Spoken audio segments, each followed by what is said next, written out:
একঘেয়ে চিকেন খেতে খেতে বোর হয়ে গেছো? তাহলে এইভাবে একবার চিকেন বানিয়ে নাও। আজ তোমাদের জন্য একটু বড় একটা ভিডিও নিয়ে এসেছি।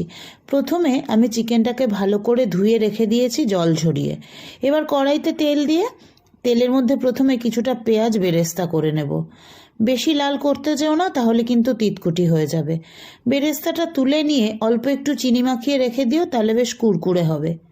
বেরেস্তা তুলে নেওয়ার পরে সেই তেলের মধ্যে আমি আলুগুলোকে একটু নুন আর হলুদ দিয়ে হালকা করে ভাজা ভাজা করে নেব।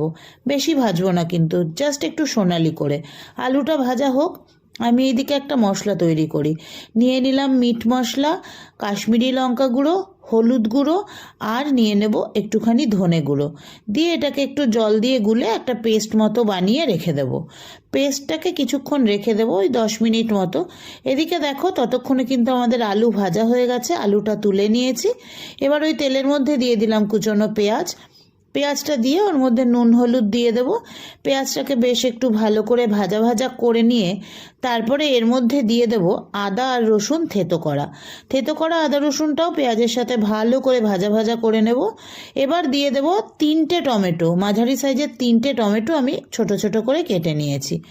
টমেটোটা দিয়েও ভালো করে নেড়ে চেড়ে একদম টমেটোটাকে গলিয়ে নেব, গ্রেভির মতো করে নিয়ে তারপরে এর মধ্যে আমি মশলার যে বাটাটা গুলে রেখেছিলাম, যে মশলাটা জল দিয়ে গুলে রেখেছিলাম, ওইটা দিয়ে দেব। দিয়ে ভালো করে কষিয়ে নিয়ে এবার জল ছড়িয়ে রাখা চিকেনটা দিয়ে খুব ভালো করে কষাতে হবে। আমি কিন্তু এখন কোনো রকম জল দেব না, ঢাকাও দেব না। সুন্দর করে চিকেনটা থেকে চিকেনের যে জলটা বেরোনো সেটা বেরোবে। কষিয়ে নেব, নিয়ে আলুগুলো দিয়ে দেব। দুটো গোটা কাঁচা লঙ্কা দিয়ে দিলাম, আর থেতো করা কাঁচা লঙ্কা তো দিয়েইছি। তারপরে আবার একটু ভালো করে কষিয়ে নিয়ে দেব অল্প জল। প্রথমে অল্প জল দিয়ে ভালো করে নেড়ে চেড়ে নেব। তারপরে একটু বেশি পরিমাণে জল দেব, একটু বেশি, খুব বেশি ঝোল করব না কিন্তু। দেখো কি সুন্দর রঙটা এসেছে চিকেনের। এবার ওপর থেকে দিয়ে দেব একটুখানি গরম মশলা গুঁড়ো। একটা চিজের স্লাইস ছিল, সেটাকে টুকরো টুকরো করে দিয়ে দিলাম। আর দিয়ে দেব একটুখানি ওই কাসুরি মেথি, যেটা দিলে ফ্লেভারটা আসবে দারুণ।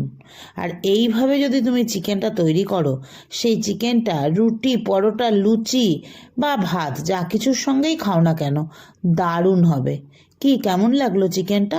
চলো গরম ভাতের সাথে এখন চিকেনটা দিয়ে ডিনারটা সেরে নিই। রাতের খাবারটা আজ পুরো জমে গেল। এটার কি নাম দেওয়া যায় বলো তো? তোমরাই বলবে এই চিকেনের প্রিপারেশনটার কি নাম দেওয়া যায়। যার নামটা পছন্দ হবে আমি সেই নামটাই এই চিকেনটার নাম দেব।